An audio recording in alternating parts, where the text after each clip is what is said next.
Hey guys, so today I wanted to do like best and most popular hag builds that I use. First things first, I'm gonna go over the meta build that every hag uses, or the most like popular hag build. One that is like old reliable, kind of like works in every situation for a hag. And then I'm gonna go over a couple builds that I use personally that I've been exploring, that I find really fun, and a couple of them are actually have a perk or two that are getting buffed, so that that makes the whole build even better, I guess. So yeah, let's get into it. All right, so for the meta build, I want to say the top three out of the four perks that every hag uses, kind of the old reliable that I mentioned before, would be Corrupt Intervention, Franklin's Demise, and Make Your Choice. These three perks synergize very well with the hag's power. They give the hag enough time to set up her traps, her web with Corrupt Intervention. If any flashlight users are in the match, or if they find a flashlight later on, you have Franklin's to kind of take care of that. It also, it'll get rid of their medkits and toolboxes, so that's a plus. And then you have Make Your Choice, which is really good also. So the person that unhooks the survivor on the hook will be exposed for like 60 seconds. And then you can also kind of use that as like a DS timer, because DS is also 60 seconds. And then the last and fourth perk is kind of like a preference perk. You can kind of mix and match it with any perk. These three main perks as the hag's meta work well enough that you can basically just add anything as just a whatever perk. So for the fourth perk, I kind of mix it around. You can add maybe like Sloppy Butcher for slower healing, Ruin if you want to get a little bit of regression. It doesn't last that long, but if you want to get a little bit. Monitor Abuse to be a little sneaky, because it'll reduce your tear radius by 8 meters when you're not in chase, and the hag is not really a chasing killer, so you'll basically be from a 24 meter sorry, 24 meter radius to a 16 meter tear radius. So that's helpful, especially when you're trying to be sneaky and set up your traps.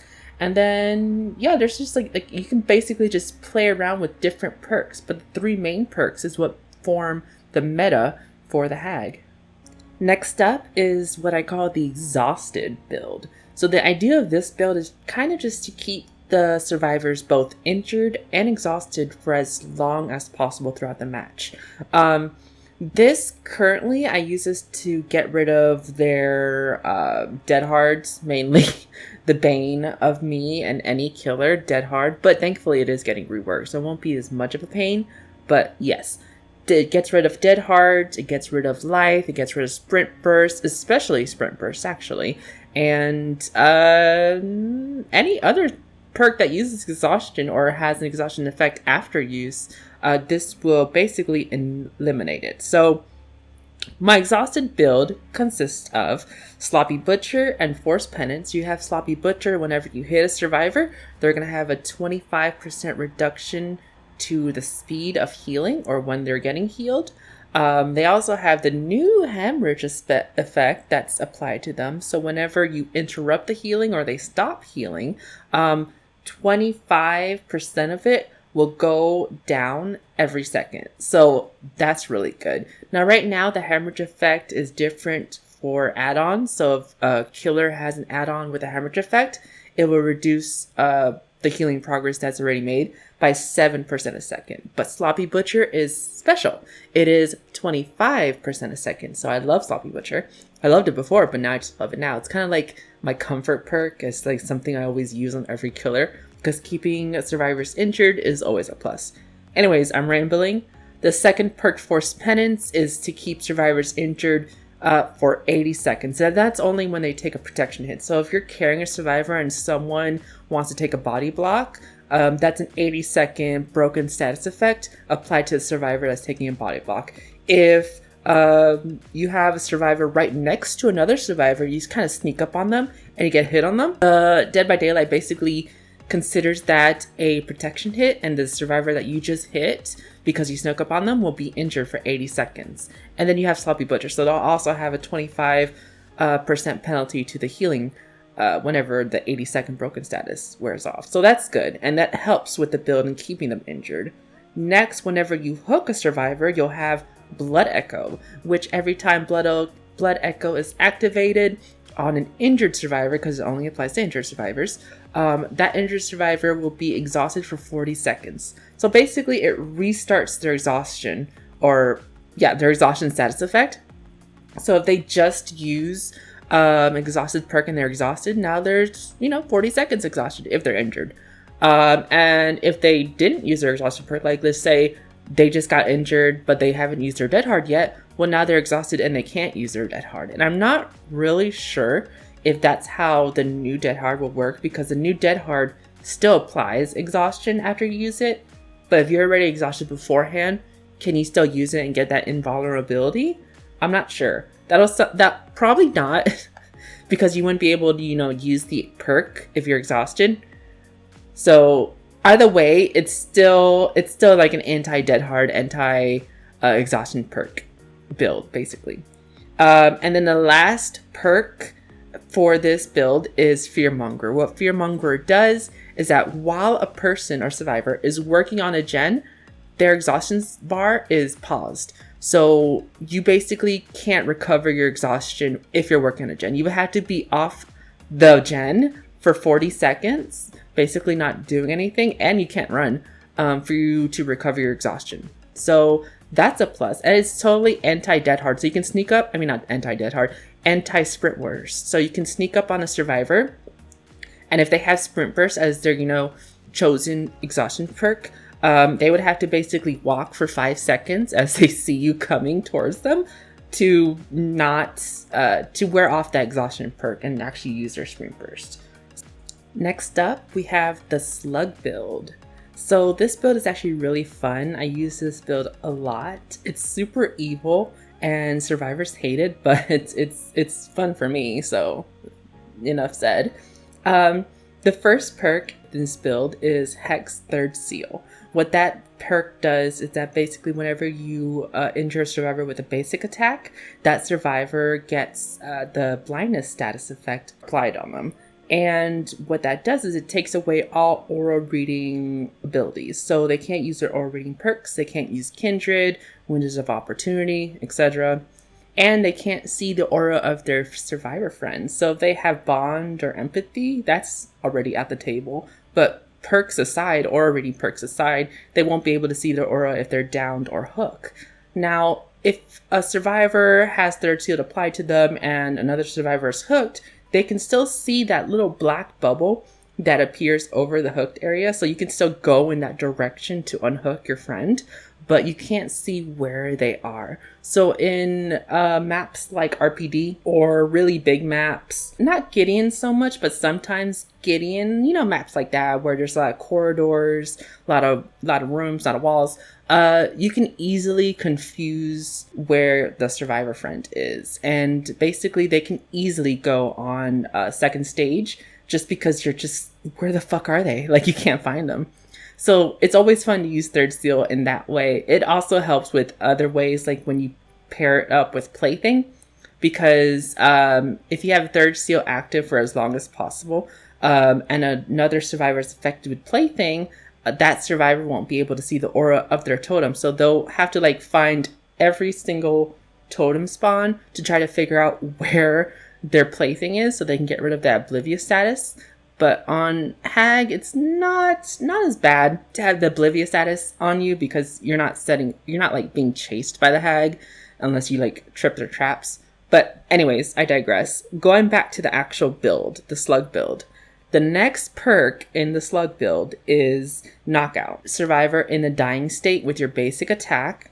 That survivor's under the effect of knockout. It's not something they can see, but something they know is happening by the ringing effect that happens. So there's this kind of ring. If you ever used or have been affected from the survivor side by Deaf Boy's Ear add-on by Hag, that ringing sound or that deafness, that's kind of what happens with knockout. They're the only two things that do that sound effect. With that doesn't really do much, but that's how you know that you're affected by knockout. You won't be able to cross fast. Your crawling is reduced by 50% for 15 seconds. It should just be indefinite, but 15 seconds, fine, whatever. And then survivors will not be able to see your aura outside of a 16-meter radius. So even if your Hex third seal gets cleansed, you kind of have a mini version of it with Knockout that isn't a Hex, so it's more consistent. And it kind of prevents survivors from, unless they're on comms and they can like communicate, if they're solo queue, it kind of prevents them from figuring out where that person was downed. And you can basically just keep that survivor slugged for as long as possible because no one will be able to find them outside of a 16-meter radius. And that's pretty small.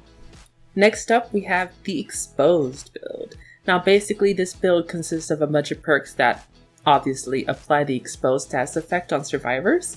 So for the first one, we have the OG, the Make Your Choice.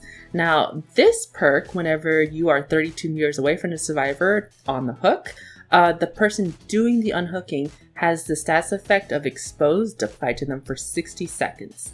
This can come in clutch in a lot of situations, especially if you have that hook survivor in your web.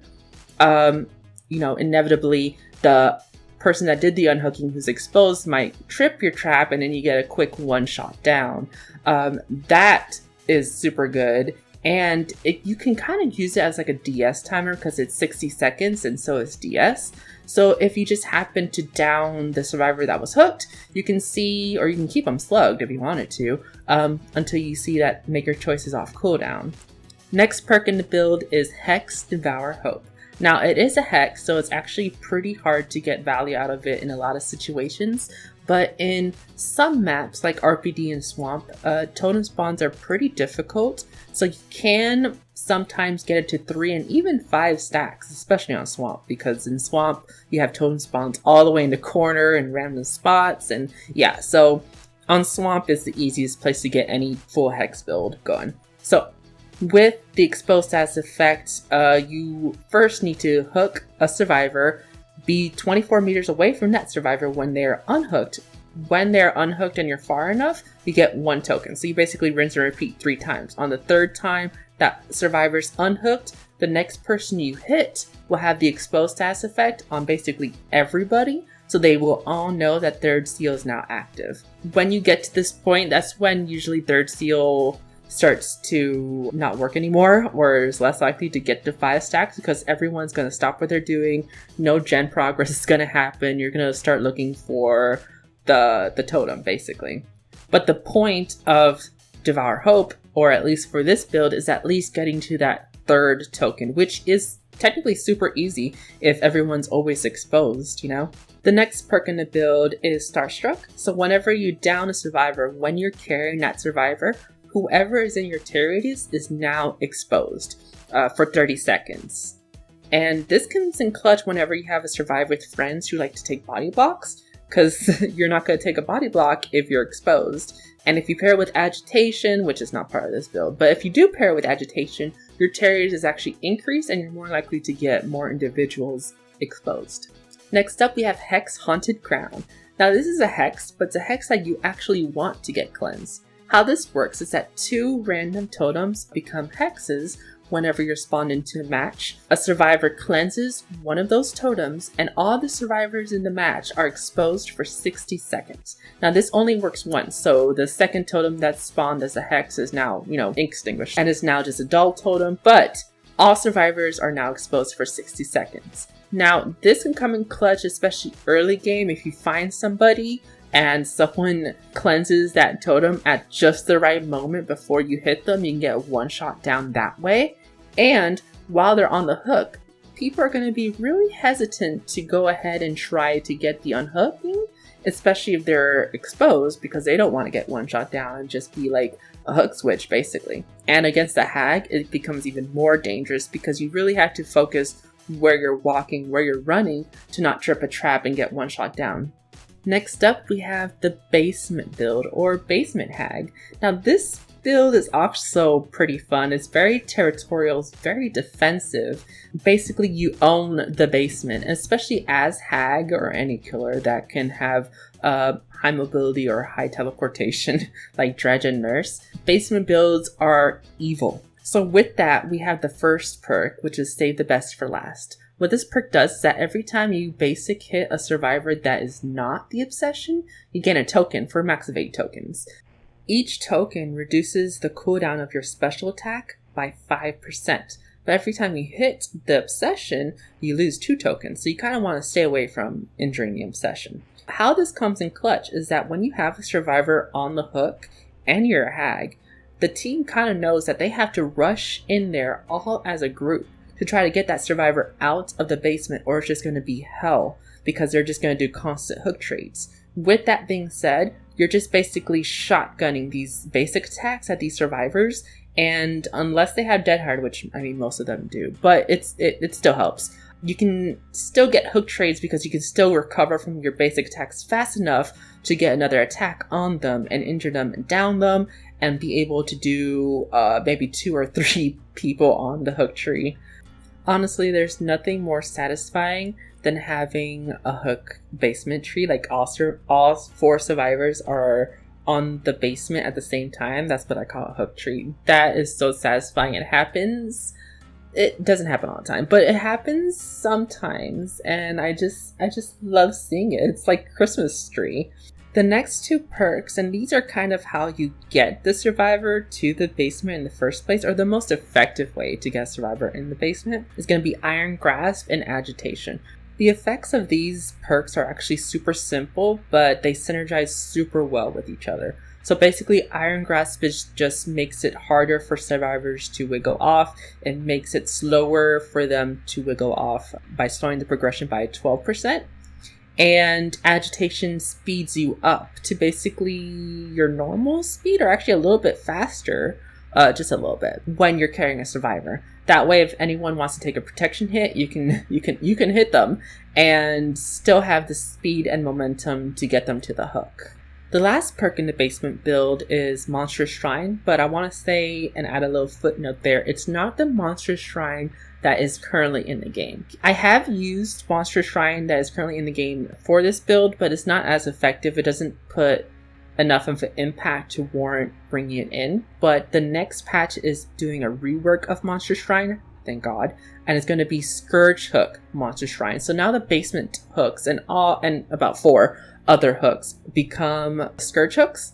These Scourge Hooks, whenever you hook a survivor on the Scourge Hook and you're 24 meters away from that said hook survivor, their hook progression will be at an increased 20% speed. This is big, especially if you're a hag, nurse, or blight, or dredge, and they're in the basement. Survivors have less time to go for the save, and if they rather do gens before friends, they'll risk losing a survivor in the process. For the next build is kind of what I call the Silent Night Hag. Now, this build revolves around keeping the survivors oblivious for as long as possible, but not depending on Hex Plaything, because Hex Plaything is kind of inconsistent. You get a survivor hooked, they get Plaything oblivious, status effect with Plaything, and then they cleanse it, and then you don't have them oblivious anymore. So this perk combo of this build is more consistent than just Plaything alone, and it's kind of more fun to use because it kind of confuses the survivors. For the first perk in the build, we have Hysteria. Now, Hysteria works whenever you injure a survivor with a basic attack, that survivor will become oblivious for 30 seconds. And if you injure another survivor after the 30-second cooldown, both of them will become oblivious for 30 seconds. And if you just keep up this momentum and you're snowballing as hag, you're getting everyone injured, then eventually all survivors will be oblivious for 30 seconds, and you'll just keep them oblivious over and over again every time you injure them. Now that's best paired with Sloppy Butcher, where you have that 25% healing speed penalty, and you're more likely to keep them injured in that way. With that combination, we also has Nurse's Calling. When you have injured survivors and you're keeping them oblivious, having Nurse's Calling lets you sneak up on them, especially because Nurse's Calling's radius is 24 meters and the hag's radius is 24 meters. So you'll see each other at the same time that they hear you, but if they're oblivious, they won't hear you. And you can definitely sometimes get a sneaky down that way. And the next perk is Dark Devotion. So how Dark Devotion works is basically whenever you get a basic attack on the obsession, your tear radius is transferred to the obsession. How this is even better is that the terror radius put onto the obsession is 32 meters. Now the hag's terror radius is 24. The obsession is just running around the map with your 32 meter terror radius while you are undetectable for 30 seconds. The next build is like the hag's version of skill check doctor. So this is the skill check build. It has Huntress Lullaby, Oppression, Overcharge, and Merciless Storm. So what Hex Huntress Lullaby does is that every time you hook a survivor, you get 1 token. Every token reduces the warning time for the sound effect before you get a skill check. And then at 5 tokens, you just have no sound effect before a skill check. So it can kind of screw you up if you're not paying attention. Then you have Oppression and Overcharge, which is apply difficult skill checks to generators. And then Merciless Storm, which gives you difficult, super fast skill checks once the gen reaches 90%. It only works once though, but it kind of helps in like at least slowing down the progress of gens. Yep, and there you go guys. So that is my favorite 7 best hag builds. I just want to say thank you guys. Thank you guys for watching. I really hope you enjoyed it. I want to give a quick shout out to my Twitch. It's Hagatha Simmons. I stream every Thursday. Recently, I haven't been able to because I work nights, and that's, when I stream 10 p.m. to 2 a.m. Central. But I am going to try to keep a more consistent stream schedule. I do play Evil Dead. I play a couple other games too. I've played The Quarry on stream before, and I'm really up to suggestions on other horror games. This week though, this Thursday on the 7th, I will be doing an early morning stream. I haven't decided what time. You can follow me on Twitter and I'll post it there. You can just watch my VODs after. But I will be doing an early morning stream. That way I have a stream in instead of just not streaming at all this Thursday because I do have to work. Thank you guys for watching and bye!